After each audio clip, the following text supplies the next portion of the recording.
El monasterio del Escorial, la octava maravilla, se muestra hacia el exterior como una gran masa de geométrico volumen, tocada en sus ángulos por medidas torres, según el proyecto general de Juan Bautista de Toledo.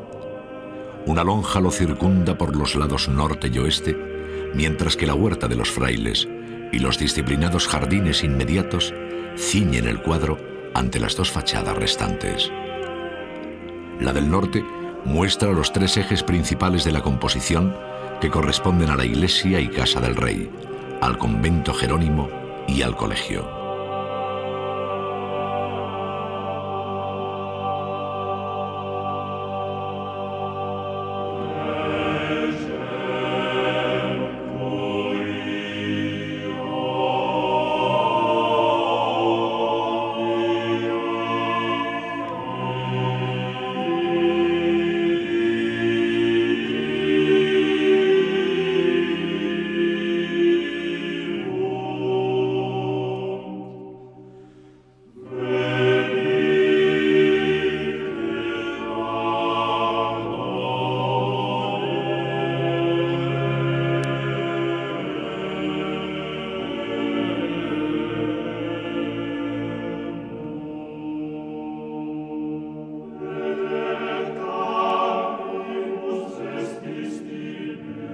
En la fachada principal se anticipa la existencia de la iglesia con una bella y sobria composición de órdenes clásicos, dórico romano y jónico, rematados por un frontón que en parte apoya sobre el gran cuerpo de la biblioteca, tendida como un puente entre el convento y el colegio.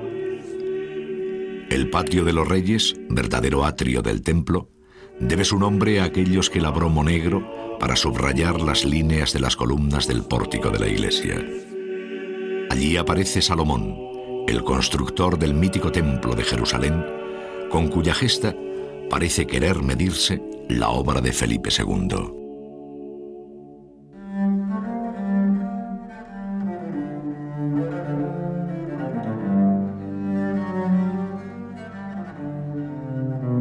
El interior de la iglesia puede tenerse como paradigma de los ideales de la arquitectura del Renacimiento, donde el arquitecto Juan de Herrera conjugó tradición y modernidad, haciendo compatibles las necesidades de una iglesia monástica con la geometría de una cruz griega inscrita en un cuadrado.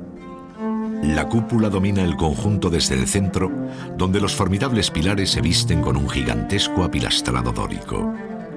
Al fondo, el retablo cobija el célebre tabernáculo de Jacopo da Trezzo, situándose a los lados los cenotafios de Carlos V y Felipe II, obra de Pompeyo Leoni, auténticas joyas en bronce dorado. Sus restos mortales descansarían en el Panteón Real, obra ya del siglo XVII.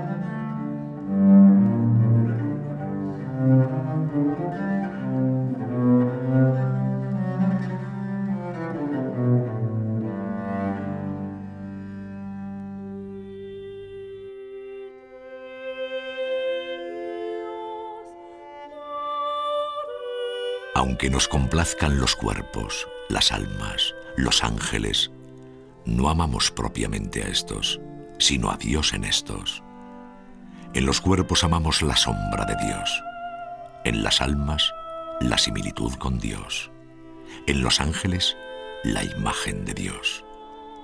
Así, en el tiempo presente amamos a Dios en todas las cosas, y amamos finalmente todas las cosas en Él. Al vivir así, llegaremos a aquel grado en el que veremos a Dios y todas las cosas en Él, y amaremos a Dios en sí mismo y todas las cosas en Él.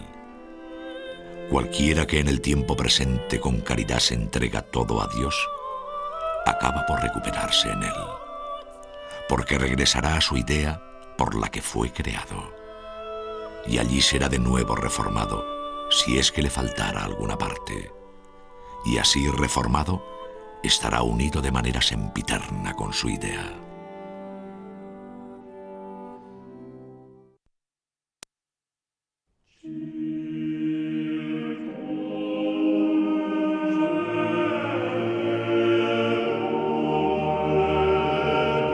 Mortales, habéis visto mayor cosa que siendo muerte me he tornado vida, y de áspera, cruel y desabrida me he hecho blanda, dulce y amorosa.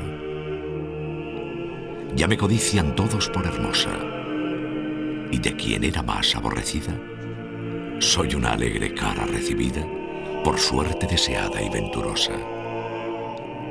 ¿Sabéis de qué manera el mortal velo del alma santa desaté de aquella por quien era el vivir dulce, agradable?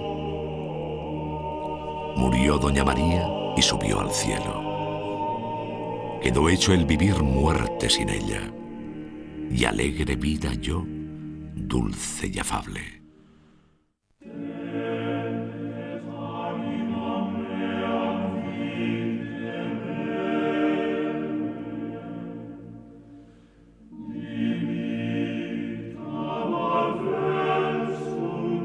En la zona sur del conjunto se sitúa el convento, cuya distribución en planta responde a una cruz griega que deja entre sus brazos 4 claustrillos.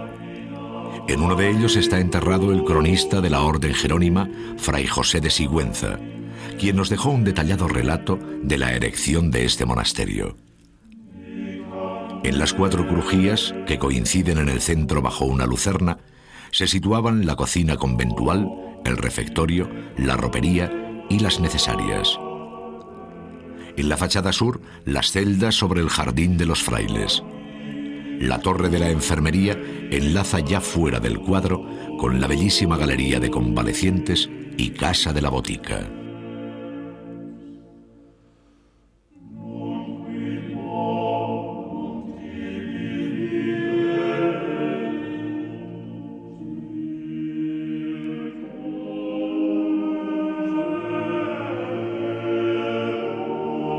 El patio de los evangelistas es en realidad el claustro del monasterio, una de las zonas más bellas en la que pesa el recuerdo romano de su tracista, Juan Bautista de Toledo. Más tarde, Herrera añadió en el centro del jardín el templete que con sus 4 estanques permitía regar los antiguos cuadros de flores. Los evangelistas labrados en mármol por Monegro dan nombre al conjunto. 2 pisos de arquitectura dórica y jónica y una bella balaustrada de remate hacen de este patio el más italiano de nuestra arquitectura. La sacristía, las salas capitulares y la escalera principal ocupan 3 de sus lados.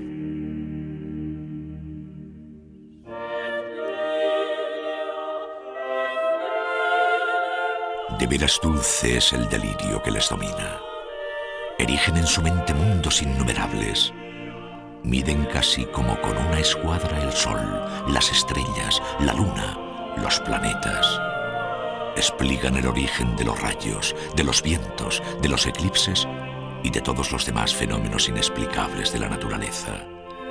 Y jamás muestran vacilaciones, como si fuesen confidentes secretos del supremo regulador del universo.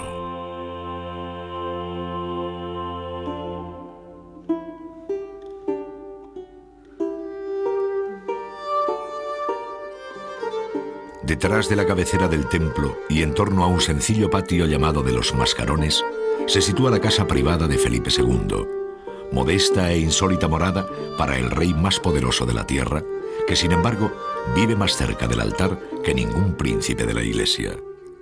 En 2 pisos se disponen las estancias de verano e invierno, que debieron ser de audiencias y del trono, relegando las habitaciones más íntimas a las inmediaciones del presbiterio, donde desde su dormitorio podía seguir los actos litúrgicos. Enfrente, las habitaciones de la reina, que habitualmente ocuparía su hija Isabel Clara Eugenia.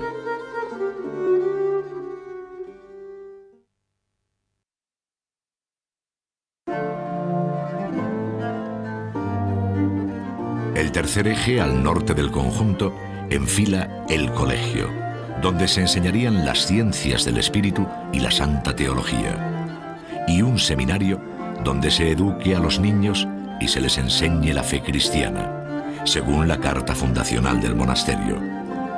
Esta parte tiene una disposición de patios análoga a la del convento, aunque con alguna asimetría. Más allá encontraríamos la zona del Palacio Real, en torno al llamado hoy Patio de Coches, cuyos interiores fueron profundamente modificados por los Borbones para convertirlo en un elegante y rico palacio cortesano del siglo XVIII.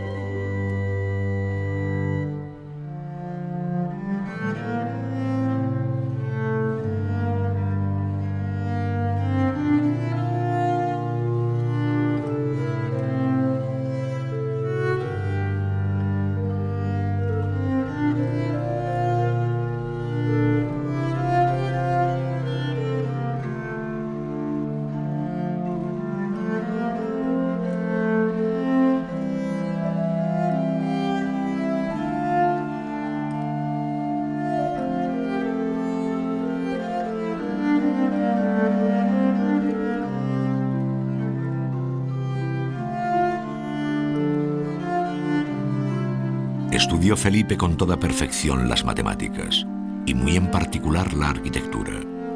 Y para instruir a la posteridad, quiso que como el Panteón de Roma era el libro en que estudiaba Michelangelo, así en Castilla la Vieja, el templo y palacio de San Lorenzo, que se llama El Escorial, fuese el libro en que las ideas de obras rectas y oblicuas, que concibió e imaginó con su divino entendimiento, y dibujó y pintó con real mano, las mirase y admirase la posteridad puestas en obra.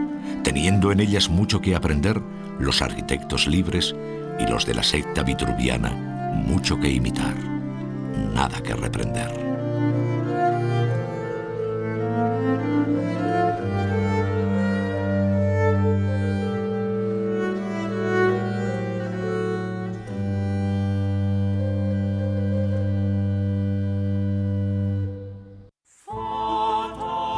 La sociedad estamental responde a una organización tripartita: clero, nobleza y plebe, pero conoce matices que la hacen aún más compleja, por no hablar del heterogéneo grupo de marginados formado por pobres, vagabundos, esclavos, judíos, moriscos, gitanos, pícaros, etc. En efecto, dentro del mismo clero o de la nobleza, existían fuertes diferencias de poder y desigualdades económicas. Así, entre un grande y un hidalgo de la nobleza privilegiada, que según Marineo Sículo percibe 1/3 de las rentas de España y está exenta de todo tipo de impuestos, se dieron abismales contrastes de poder, fortuna y prestigio social. Entre don Fernando Álvarez de Toledo, tercer duque de Alba, y Don Quijote, mediaba algo más que la cordura. La novedad respecto a la vieja idea medieval de una sociedad desigual y separada en 3 estados por voluntad divina, radica en la mayor movilidad social, de tal forma que si la sangre y el linaje marcan un lugar en la vida, luego la fortuna a unos hará subir y a otros bajar con más facilidad que antaño. Al rey, nobleza y clero se deben en el siglo XVI la mayor parte de los encargos artísticos, mientras que el artista, como hombre que trabaja con las manos, queda relegado al tercer estado. Este defenderá el carácter liberal de su arte por encima de lo que tiene de oficio, iniciando un proceso reivindicativo en el paso de artesano a artista. Sin embargo, la organización gremial y las alcabalas o impuestos sobre sus contratos no admiten dudas sobre la situación del artista en la escala social. Ni antes ni después del siglo XVI ha conocido la historia de España unos monarcas que contribuyeran de un modo tan personal y directo a la brillantez, en ocasiones épica, de su tiempo. Los reyes católicos, Carlos V y Felipe II, fueron los creadores del llamado Estado moderno, y el arte, haciéndose eco de aquella pujanza, dio lugar a un estilo Reyes Católicos y Carlos V con tanta personalidad como el de Felipe II en torno a El Escorial. Entre las figuras señaladas de la Iglesia española, La de Ximénez de Cisneros, cardenal primado y arzobispo de Toledo, tiene una especial proyección, tanto por su obra como reformador de la Iglesia, como por haber sido regente en la espera de Carlos V. Su nombre va unido también a la fundación de la Universidad de Alcalá de Henares.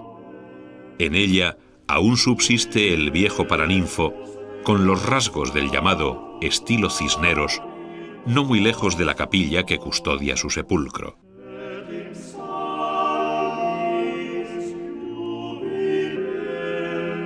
La conquista, colonización y trato de la población indígena en América, aunque regulada por las leyes de Indias, fue objeto de abusos contra los que se pronunció el dominico Bartolomé de las Casas, obispo de Chiapas, México, y enérgico defensor de los derechos de los indios. Dejó un valiente testimonio en su brevísima relación de la destrucción de las Indias, 1552, mientras que otro dominico, Francisco de Vitoria, planteaba en Salamanca los problemas morales derivados de la conquista. Su obra De Indis et Iure Belli, 1557, está en la base del derecho de gentes o derecho internacional. La presencia militar de España en Europa tuvo muchos protagonistas, pero pocos con la fama del tercer duque de Alba, don Fernando Álvarez de Toledo. Pasó a la historia como la mano de hierro que desde Italia hasta Flandes hizo sentir la fuerza del dominio español. Célebres encuentros en el mar dieron lugar a duras batallas, como la de Lepanto contra los turcos en 1571 en el Mediterráneo, la mayor ocasión que vieron los siglos, según Cervantes, herido entonces como soldado. Allí mostró sus dotes de estratega don Juan de Austria, apoyado por don Álvaro de Bazán. Sin embargo, este acabaría conociendo la amarga derrota de la Armada Invencible frente a Inglaterra en 1588.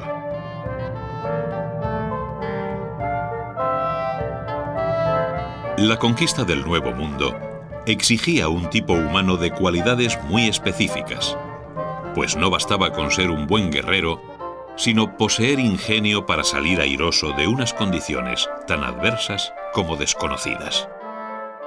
Ello se dio en Hernán Cortés, Francisco Pizarro y Pedro de Valdivia, los tres nacidos en Extremadura, a quienes se debe respectivamente la conquista de México, 1521, Perú, 1553 y Chile, 1557. Una nueva cultura material, espiritual y artística daría contenido al rico proceso colonizador que se inició tras la conquista. El arte español del siglo XVI se forjó en los numerosos talleres de las principales ciudades de Castilla, Aragón, Cataluña y Valencia, donde se formaron verdaderas escuelas en torno a los artistas de mayor personalidad. En aquellos obradores, los maestros recibían a los aprendices hasta que, examinados por el gremio correspondiente, de pintores o plateros, por ejemplo, llegaban a ser oficiales que, tras nuevo examen, podían llegar a maestros para establecerse por su cuenta. Algunos de nuestros más representativos artistas, como Borgoña o Juni, vinieron de fuera, destacando por encima de todos el Greco, a quien si Creta le dio la vida y los pinceles, según recuerda Paravicino, Toledo le proporcionó patria y eterna fama.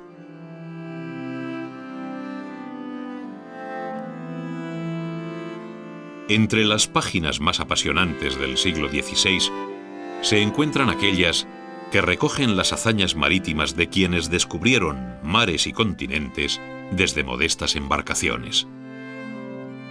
La diferencia de magnitud entre aquellas reducidas carabelas y los horizontes infinitos de tierra y mar quedó equilibrada por el ánimo de hombres como Colón, Pinzón, Juan de la Cosa o Alonso Niño. En 1513, Vasco Núñez de Balboa descubría el Pacífico atravesando el Istmo de Panamá, pero es el portugués Fernando de Magallanes, al servicio de la corona de Castilla, quien, doblando por la Tierra del Fuego, lo alcanzaba por mar desde el Atlántico en 1520. Uno de sus barcos, el Victoria, bajo el mando de Juan Sebastián Elcano, continuó viaje hasta completar la primera vuelta al mundo. El Renacimiento cabe entenderlo como un esfuerzo por dilatar los horizontes del conocimiento, haciendo de la razón el motor del progreso humano. Esto es lo que encierra de modo abreviado el término humanismo, es decir, la confianza del hombre en el hombre para alcanzar la verdad por sí mismo.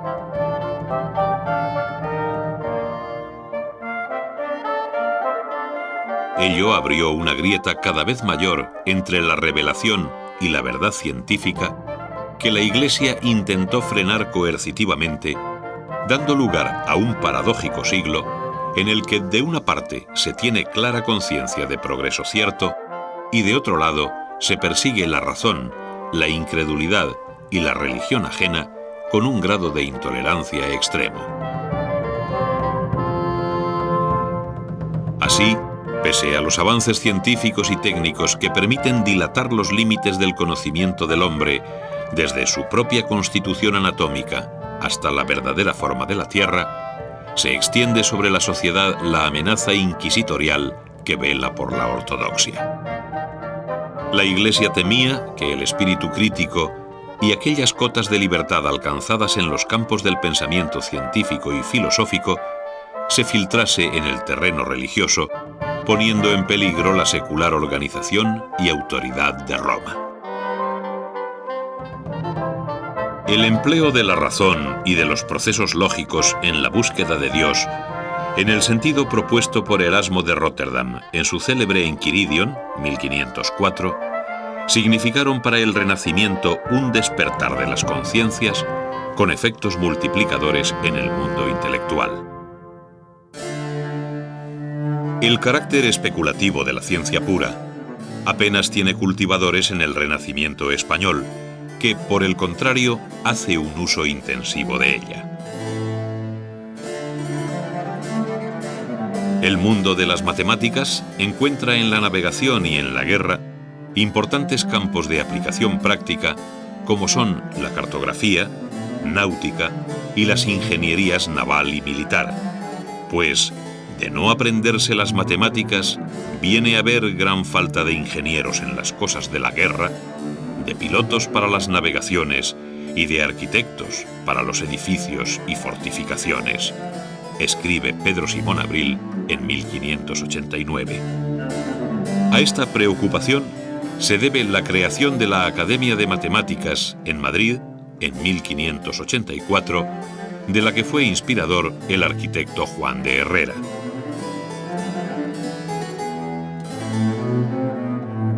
Las grandes cuestiones científicas que entonces se discuten en Europa también encontraron eco en España, optando en ocasiones por actitudes más abiertas que en otros lugares. Sirva de ejemplo el apoyo de la Universidad de Salamanca a la teoría heliocéntrica de Copérnico, mientras que en París, Zúrich o Tubinga se prohibía su enseñanza y discusión.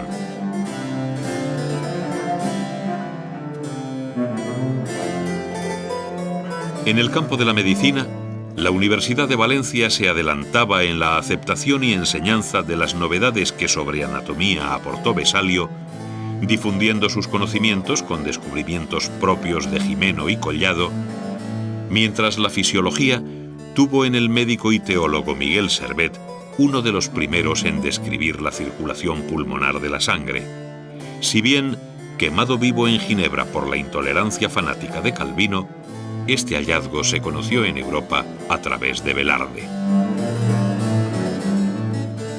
El descubrimiento del Nuevo Mundo permitió ampliar el conocimiento sobre aspectos varios de la historia natural, modificando sustancialmente la incompleta visión que hasta entonces se tenía en Europa sobre la vida, el hombre y la tierra.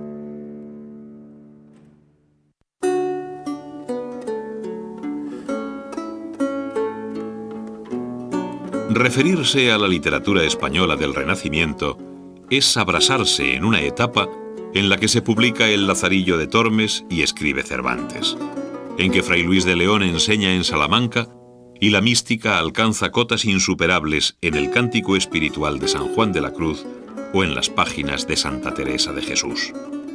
Vivo sin vivir en mí, y tan alta vida espero, que muero porque no muero.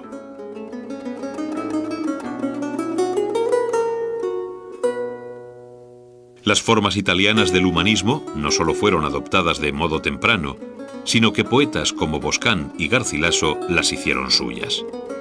La novela de caballería había conocido gran éxito desde que apareciera el Amadís de Gaula en 1508, si bien Cervantes la censuró en El Quijote.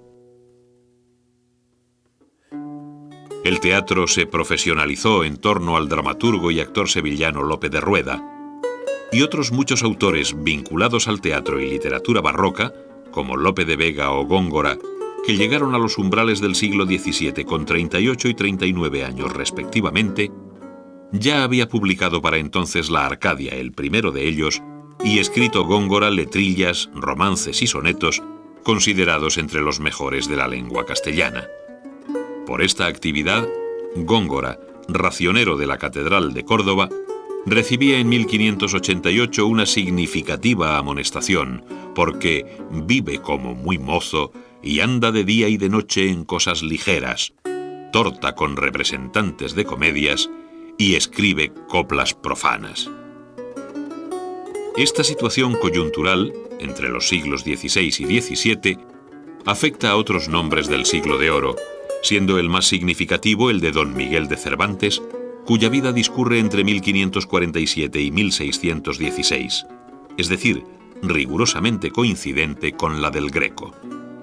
Si bien la primera parte de El ingenioso hidalgo Don Quijote de la Mancha no se publica en Madrid hasta 1605, nadie duda de que es el retrato más completo de la sociedad española del siglo XVI.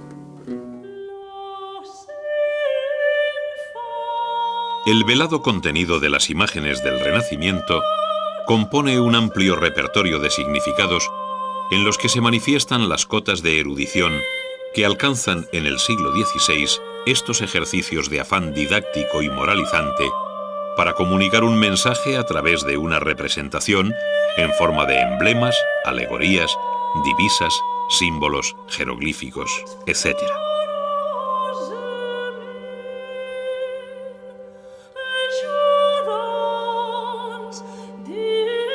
Vicios y virtudes, el amor divino y profano, la vida y la muerte, el saber, la fama, el mito, la historia, el honor, etc., se manifiestan simbólicamente a través de la literatura y del arte como la expresión más aguda de la cultura del Renacimiento. Los relieves alegóricos de la Universidad de Salamanca, la sencilla geometría del círculo y del cuadrado en la planta del Palacio de Carlos V en Granada, las pinturas de la bóveda de la Biblioteca de El Escorial o los emblemas morales de Juan de Orozco, Segovia 1589, hablan aquel lenguaje para iniciados en el que desde la apariencia ha de hallarse el significado último. El referente religioso que todavía condiciona en el siglo XVI la vida individual y colectiva conoce un duro revés a raíz de la Reforma Protestante, produciéndose un resquebrajamiento en la sólida y tradicional unidad de la Iglesia de Roma.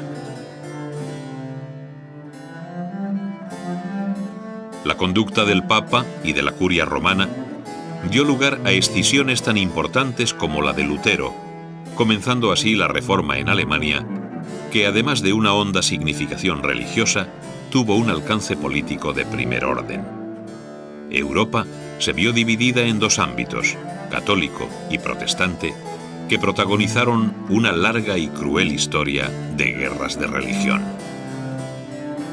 El calvinismo y el cisma de la Iglesia anglicana contribuyeron igualmente a socavar de un modo definitivo la tradicional identificación entre Iglesia romana e Iglesia universal, apareciendo una serie de iglesias nacionales cuya beligerancia e intransigencia no fue menor que la de Roma. La Reforma protestante provocó la contrarreforma de la Iglesia de Roma, que tuvo en el Concilio de Trento, 1545-1563, su fundamento teológico y moral, de tal forma que sus conclusiones y decretos señalaron el nuevo marco de conducta de los estados católicos.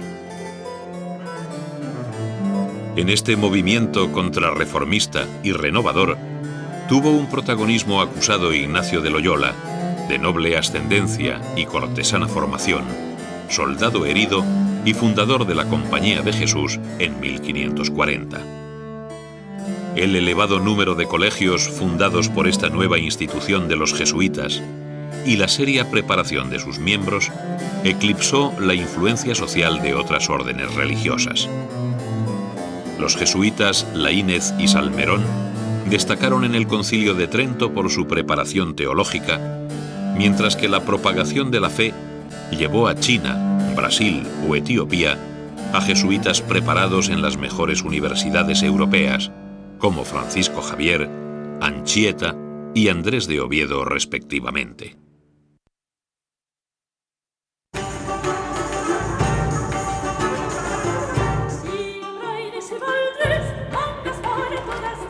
Con el Renacimiento se abre una nueva etapa de la historia del mundo occidental, la Edad Moderna. Frente a la concepción medieval del mundo en torno a Dios, el Renacimiento contrapone la idea de una realidad abierta, renovada y transformada por la voluntad del hombre. Nace así una nueva concepción del ser que afirma su propia individualidad y que se refleja a la perfección en algunos de los tipos humanos más característicos del Renacimiento: el príncipe maquiavélico, el burgués movido por el ansia de riqueza y los placeres de la vida, o bien el artista que reivindica su condición de intelectual.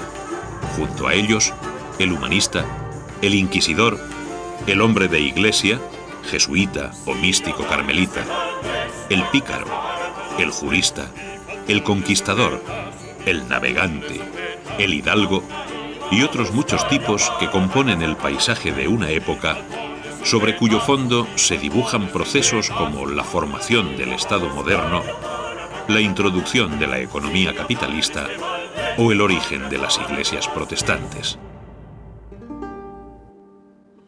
Tanto como el descubrimiento del Nuevo Mundo o las observaciones astronómicas de Copérnico, el arte renacentista transmite una nueva concepción de la realidad, impulsada por la exploración de las leyes de la naturaleza y el afán del conocimiento. Por eso, el arte renacentista no solo se entiende como un instrumento pedagógico o un vehículo de comunicación, sino también como una forma de conocimiento. La figura de Leonardo da Vinci, que une a su personalidad artística la del hombre de ciencia, representa el prototipo del artista del Renacimiento que desdeña la simple práctica artesanal. Junto al estudio de la naturaleza, la antigüedad clásica es otra de las fuentes del arte renacentista. La cultura humanista elevó en efecto los modelos clásicos a categoría universal. La heredera natural de aquella antigüedad clásica resultaba ser Italia, donde se inició este nuevo proceso en el que participaron otros hombres que, como Durero, pertenecían a áreas geográficas y culturales diferentes. Durante el siglo XV, el Quattrocento, el desarrollo del Renacimiento en Italia coincide con el final brillante del gótico europeo. Es el gran momento de la ciudad de Florencia bajo los Medici. Son los años de los Brunelleschi, Ghiberti, Masaccio y otros muchos que a estos siguieron. A comienzos del siglo XVI, el Cinquecento, el centro de gravedad se desplaza desde Florencia a la Roma de los Papas. Son los años de las grandes obras del Vaticano y de la recuperación de la vieja Roma imperial.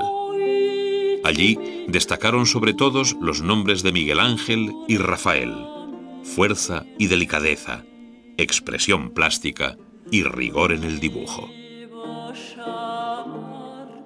Entretanto, el Véneto se afirmaba como núcleo distinto a Roma, con la célebre escuela pictórica encabezada por Tiziano, donde la luz y el rico colorido de su paleta iluminarán para siempre la pintura europea, mientras que el clasicismo de los órdenes arquitectónicos tendría en Palladio a su mejor intérprete.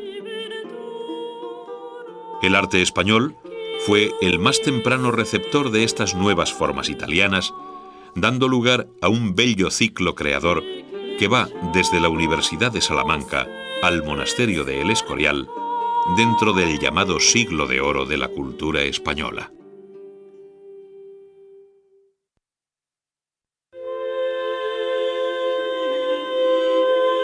La arquitectura del Renacimiento en España conoció un primer y corto período fuertemente influido por los modelos italianos que corresponde a los años finales del siglo XV. Es entonces cuando trabaja Lorenzo Vázquez de Segovia, autor de edificios tan italianizantes como el Palacio de Cogolludo, en Guadalajara. Pero este fue un breve episodio que, como el Palacio de la Calahorra, en Granada, o el no menos excepcional Palacio de Carlos V en la Alhambra, ya entrado el siglo XVI, no tendrían consecuencias en la futura arquitectura. Esta discurriría por otros derroteros que responden a tres etapas de distinta personalidad, coincidiendo prácticamente con los 3/3 del siglo XVI.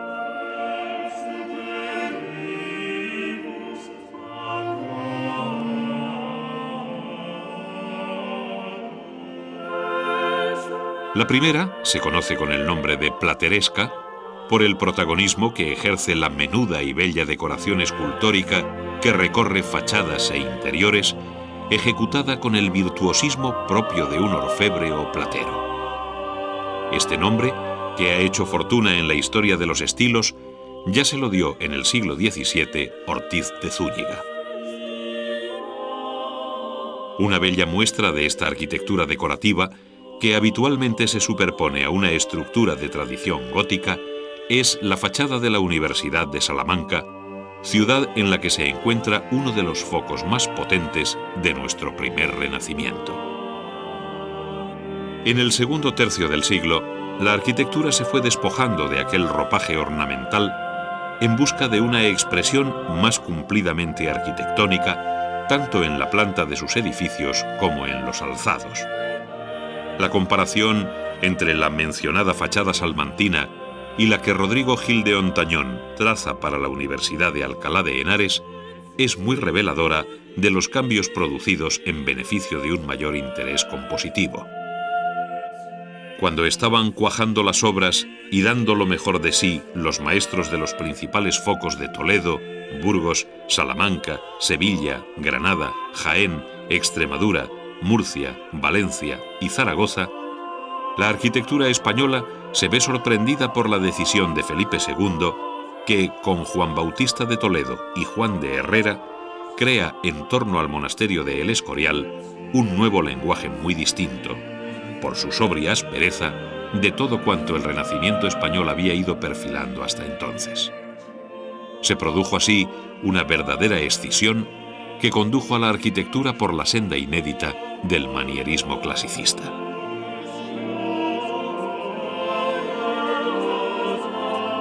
La visión de esta centuria se completa con una rica tradición gótica que daría lugar a obras tan excepcionales como las nuevas catedrales de Salamanca, Segovia y la inacabada de Plasencia, en Cáceres. Estas formidables fábricas de piedra representan el fecundo legado del sabio conocimiento canteril que se advierte en la construcción de la nueva arquitectura renacentista. La predilección por sólidas bóvedas de piedra, ahora de renaciente trazado, caracteriza la arquitectura española, que cuenta con maestros como Vandelvira o Hernán Ruiz, grandes conocedores de la estereotomía o arte del corte de piedra. Una de las características más notables que definen la arquitectura española en este momento es el empleo sistemático de la piedra en muros y bóvedas, donde los cortistas dejaron un amplio muestrario de sabias soluciones. A estos aspectos constructivos hay que añadir el interés por la composición de los edificios, buscando una mayor claridad en la ordenación de los espacios, de gran amplitud, cubiertos con ricas soluciones abovedadas. Por otro lado, la arquitectura civil suele estructurarse en torno a grandes patios. Asimismo, se observa cómo la arquitectura da forma a las nuevas fábricas en consonancia con su destino, apareciendo gran número de edificios públicos y privados que amplían el tradicional repertorio arquitectónico de carácter mayoritariamente religioso. Portadas, patios y escaleras recogen los aspectos más novedosos de la nueva arquitectura civil, en la que una ordenación clásica se abre camino por encima de las primeras manifestaciones decorativas de la arquitectura plateresca.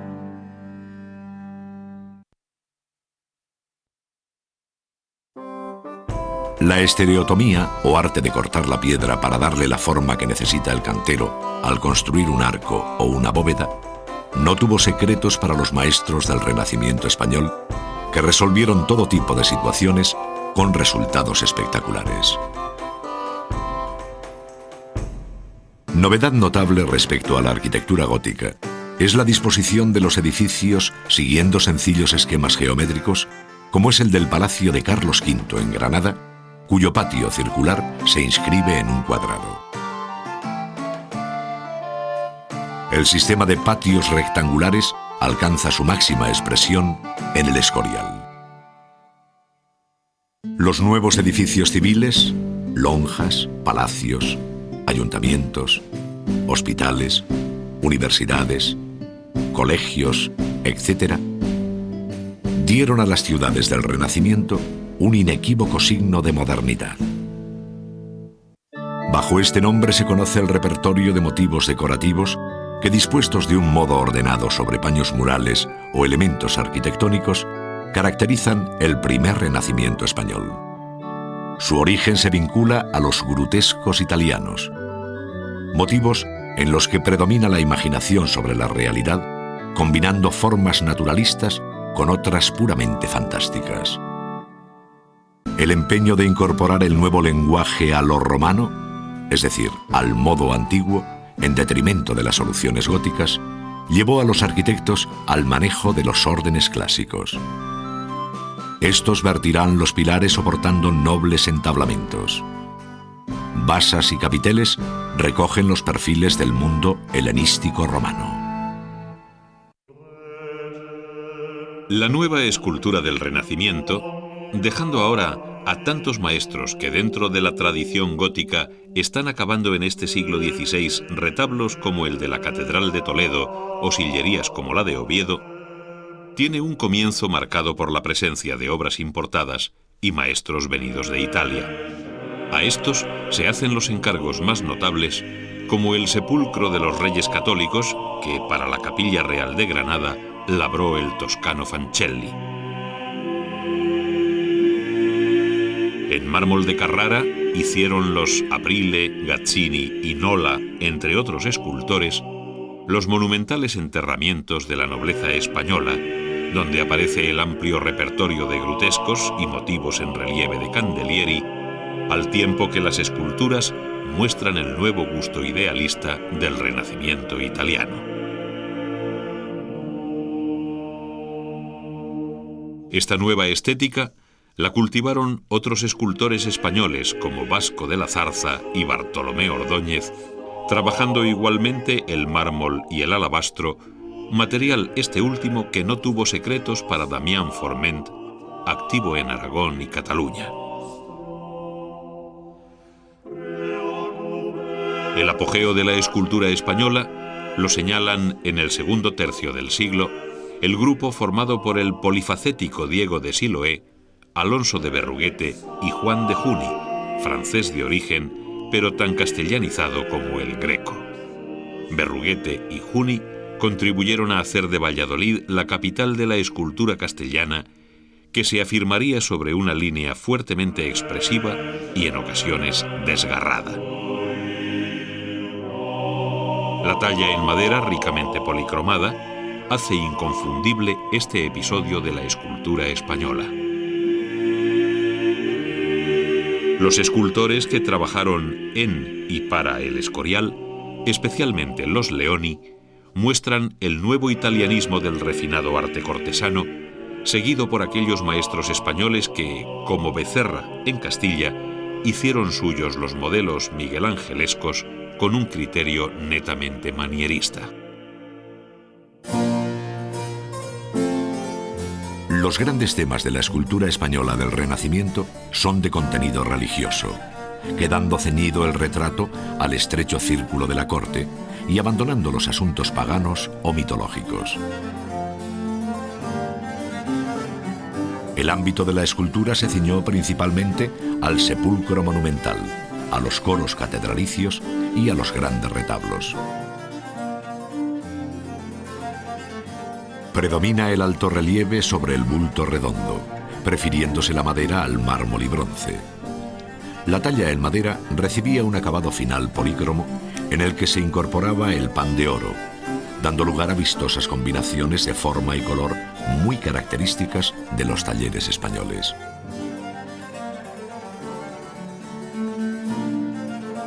Estilísticamente son varios los matices que definen este siglo, en el que, desde el último realismo gótico, se alcanzan expresiones manieristas de premonición barroca.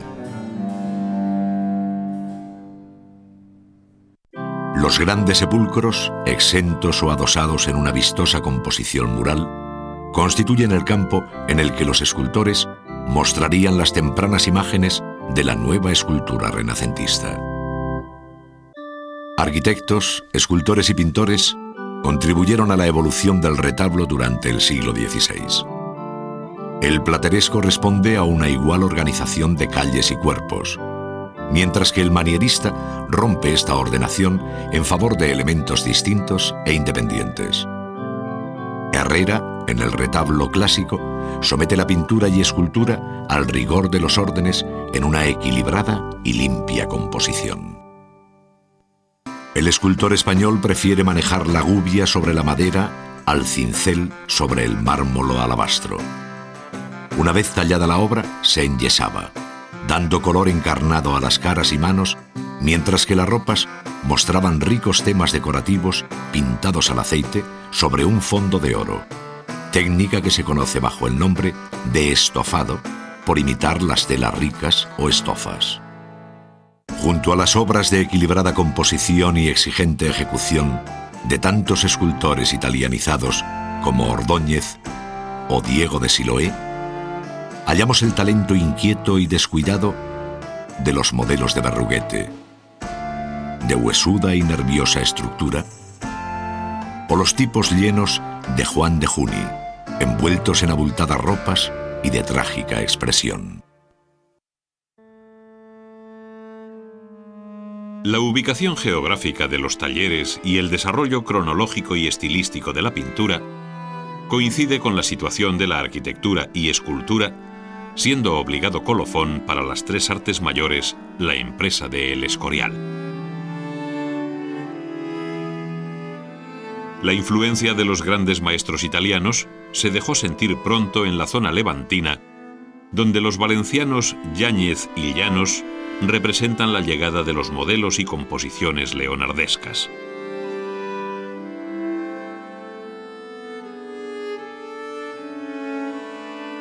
Valencia, por su relación y proximidad con Italia, se convirtió en un eficaz puente que a mediados de siglo proporcionó una segunda ola italianizante, como significa la pintura de Vicente Masip y su hijo Juan de Juanes, ambos en un giro manierista hacia prototipos rafaelescos. Las ciudades castellanas del interior, como Burgos y Toledo, se beneficiaron de la presencia de maestros venidos de fuera, como León Picardo o Juan de Borgoña, autores de una obra que se mueve entre el nórdico expresionismo del primero y la exquisita corrección italianizante del segundo. El nombre del escultor Alonso Berruguete, hijo de Pedro Berruguete, produjo en Valladolid una breve pero interesante obra pictórica en la que se mezclan el espíritu de Miguel Ángel y el talento propio. En Andalucía destaca con fuerza la ciudad de Sevilla, que desde Alejo Fernández hasta Luis de Vargas, pasando por Pedro de Campaña, llenan los primeros 60 años del siglo, que será el soporte de la gran escuela hispalense en la centuria siguiente.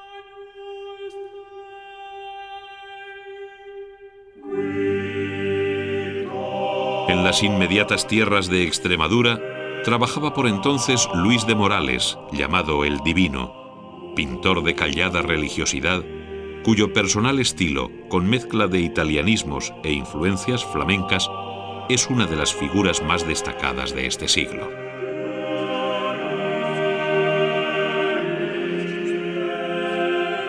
El Greco, establecido en Toledo tras su fracaso en el Escorial como pintor de Felipe II, dejó en esta ciudad una obra amplia en la que desde su inicial admiración por Miguel Ángel fue derivando hacia una concepción propia desmaterializada, pero teñida de un color aprendido en Venecia.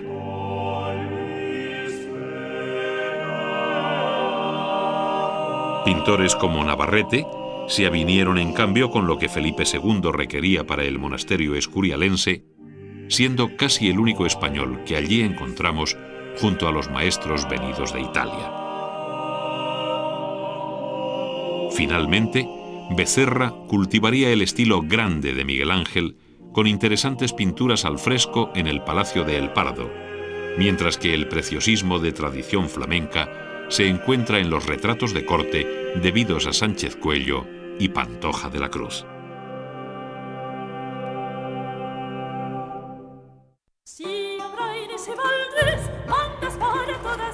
Las novedades de la pintura renacentista afectan tanto a la visión pictórica como a los géneros tratados y a su técnica. Italia sigue apareciendo como obligado telón de fondo, de tal manera que tanto la composición general de la obra como los tipos y actitudes obedece a modelos italianos. Por otro lado, la técnica al óleo hace olvidar el viejo temple sobre tabla, apareciendo muy esporádicamente conjuntos murales pintados al fresco. El óleo da a la pintura nuevas posibilidades cromáticas y lumínicas, permitiendo matizar las sombras y modelar los objetos sin necesidad de perfilarlos con una línea. En este sentido, el Greco, en una clara actitud manierista, llegaría a pintar puras manchas de color en las que se refleja el cromatismo de los objetos inmediatos. El equilibrio de la composición, distribuyendo masa y color con un criterio de oculta geometría en torno a un eje o núcleo central, caracteriza a los grandes pintores del siglo XVI. La dirección de las miradas es en ocasiones el sutil soporte de aquella.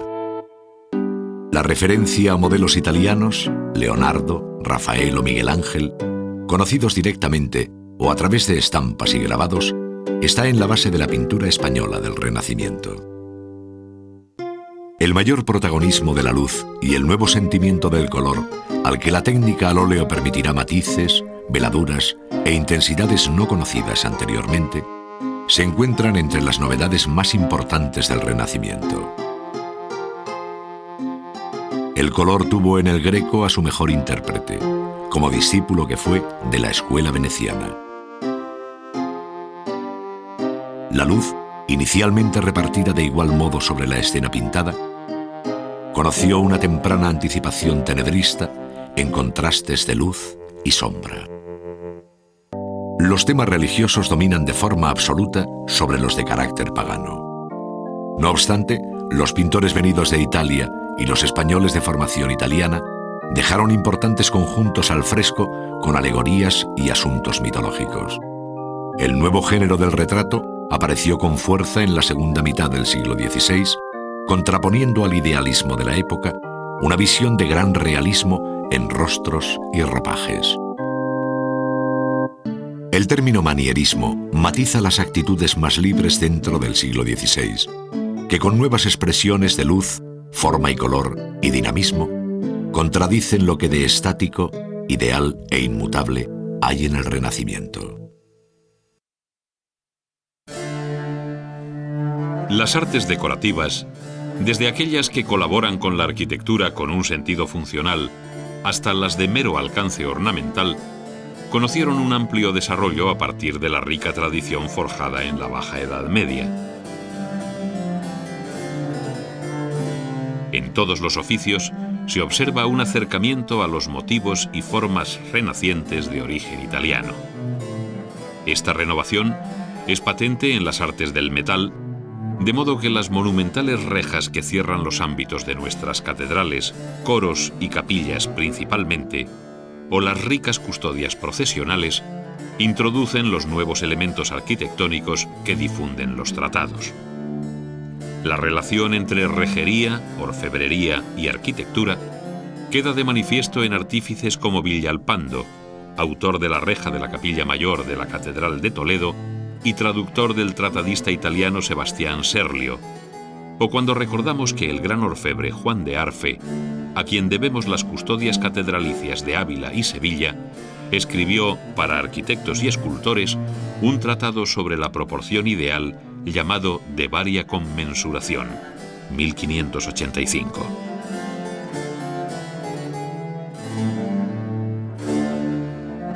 El arte del vidrio se acercó igualmente a los modos renacentistas a través de la colorida manufactura barcelonesa sobre modelos venecianos o en las grandes vidrieras para catedrales como Sevilla y Granada. En estas surgieron ahora composiciones de mayor tamaño, incorporando la perspectiva y aclarando los colores.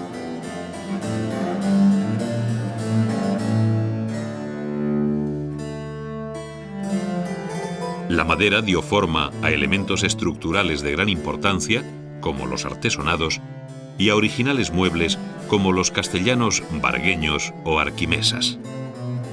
Los alfares de Sevilla, con el italiano Niculoso Pisano, y de Talavera de la Reina, con inconfundibles piezas de loza y azulejería, representan las novedades producidas en este ámbito.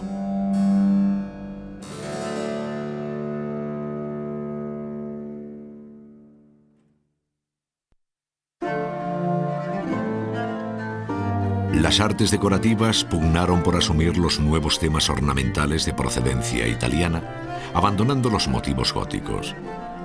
Las más vinculadas a la arquitectura, como la rejería o el mueble, incorporan pilastras, balaustres y remates tomados del repertorio de la arquitectura plateresca, mientras que los carpinteros incluyen en las armaduras artesones a la italiana.